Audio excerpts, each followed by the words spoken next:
හරි මේ තියෙන්නේ එපිසෝඩ් version 2 tune up එකක්. අපි මේකේ මේ සියලුම EFI වලට අදාළ petrol pump, එතකොට total body sensor, එතකොට injector unit එක මේකම එළියට අරගෙන සම්පූර්ණ clean up කරනවා. එතකොට මේකේ injector නම් හොඳින් තියෙනවා. නමුත් අපි මේක ක්ලීන් කරලා දාන්න ඕනේ. පෙට්‍රල් පම්ප් එකේ ලොකු ඉෂුව එකක් තිබ්බේ නෑ. උනාට මේ පොඩි ජරාව එහෙම වැටලා තිබ්බ මේ ඇතුළට.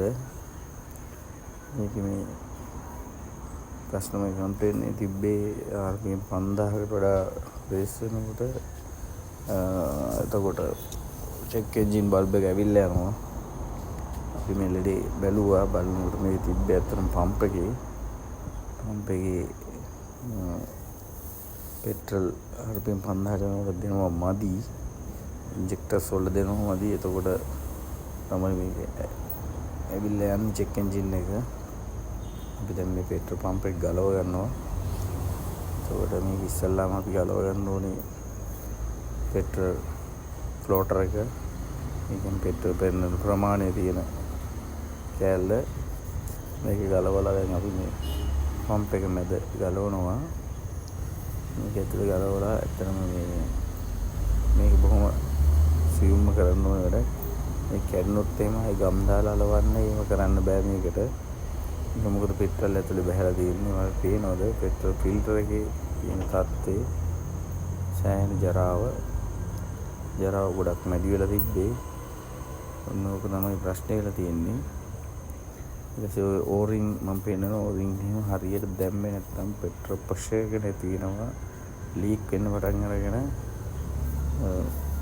ඊට පස්සේ බයික් එක අදින්න රේස් වෙන්න ඔය ප්‍රශ්නත් එනවා. අපි අලුත් ෆිල්ටර් එකක් දැම්මා මේකට. ෆිල්ටර් එක දාලා උඩ ඕරින් දෙක හරියට දැම්මේ නැත්නම් ඇත්තටම මේ පෙට්‍රල් පම්ප් වෙන්නේ නැහැ. ඉන්ජෙක්ටර් ක්ලීන් කරලා පස්සේ මේ මලක් වගේ විදින්න ඕනේ. ඒක තමයි චෙක් කරන්න ඕනේ. ඔයගේ මලක් වගේ විදිනවා කියන්නේ ඉන්ජෙක්ටර් එක හොඳ තත්ත්වෙන් තියෙනවා කියන එක. අපි දැන් මේ ටියුන් අප් එක කරලා ඉවරයි. රිස්ටාර්ට් කරගන්න යන්නේ. මේ ඇත්තටම හොඳ තත්ත්වෙන් තියෙනවා. බයිසිකලේ අඩුපාඩුවක්ම නැහැ. කිසිම ප්‍රශ්නයක් නැතුව ටෝටල් බොඩි එක, ඉන්ජෙක්ටර් එක, පෙට්‍රල් පම්ප් එක හොඳට වැඩ කරනවා. මේ වගේ දේවල් හරියට කරගන්න නම් ඔයාලා පළපුරුදු අත්දැකීම් තියෙන කෙනෙක් ගාවට දාගන්න. Thank you.